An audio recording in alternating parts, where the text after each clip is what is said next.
হাতত ঝাৰু কোৰ লৈ এয়া কি কৰিছে বাৰু?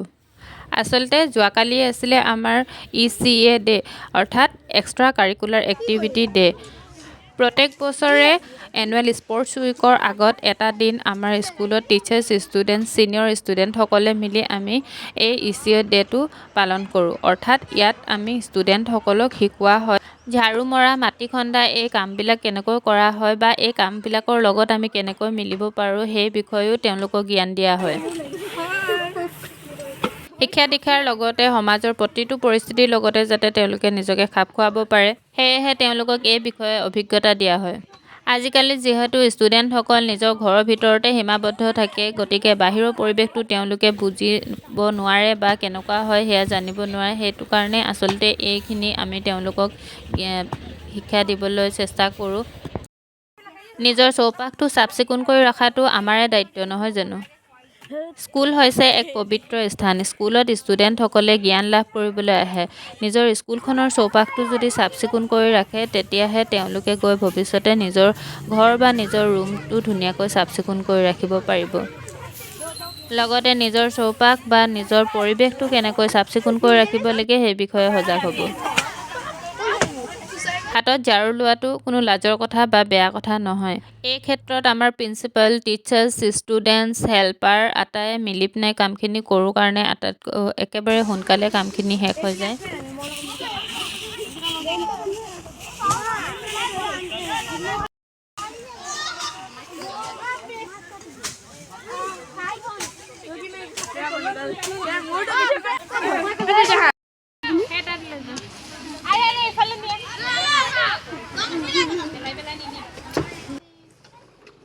ষ্টুডেণ্টসকলক চাওকচোন, ইমান সুন্দৰকৈ বুজাই দিয়া ধৰণে তেওঁলোকে কামখিনি ইমান ধুনীয়াকৈ কৰিছে। এই দিনটোত যিসকল ষ্টুডেণ্ট প্ৰেজেণ্ট নাথাকে তেওঁলোকক গ্ৰেড দিয়া নহয় আৰু ৰেংকৰ পৰা বঞ্চিত হয়।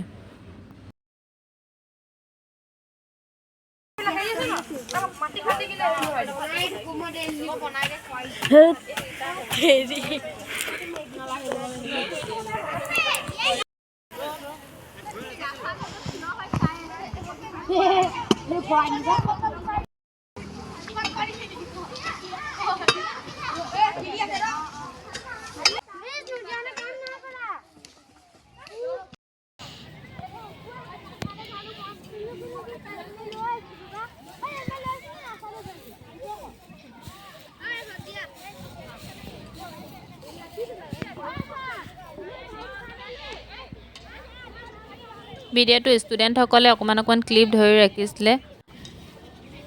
সেই দিনটোত যিহেতু ক্লাছ নাথাকে, গতিকে সকলোৱে মিলি ধুনীয়াকৈ কাম বন শেষ কৰাৰ পিছত এয়া ধুনীয়াকৈ মিক্সাৰ বনাই আমি ষ্টুডেণ্ট, টিচাৰ সকলোৱে খাওঁ। এয়া চাওক ধুনীয়াকৈ মিক্সাৰ বনাই আছোঁ আমি।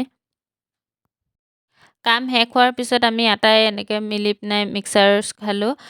খুব বেছি ফূৰ্তি লাগে, ভাল লাগে এটা দিন এনেকৈ স্পেণ্ড কৰিলে। যিহেতু সদায় আমি ষ্টুডেণ্টসকলক পঢ়াই থাকোঁ বা পঢ়া লিখাৰ লগত জড়িত হৈ থাকোঁ। গতিকে এই মুহূৰ্তখিনি মেমৰি হিচাপে সাঁচি ৰাখিলোঁ। ভিডিঅ'টো চাই কেনে পালে কমেণ্ট কৰি জনাব। যদিহে ভাল পালে লাইক, কমেণ্ট, শ্বেয়াৰ আৰু চেনেলটো ছাবস্ক্ৰাইব কৰি দিব। ভিডিঅ'টো শেষলৈকে চোৱাৰ বাবে ধন্যবাদ। থেংক ইউ ফৰ ৱাচিং। বাই।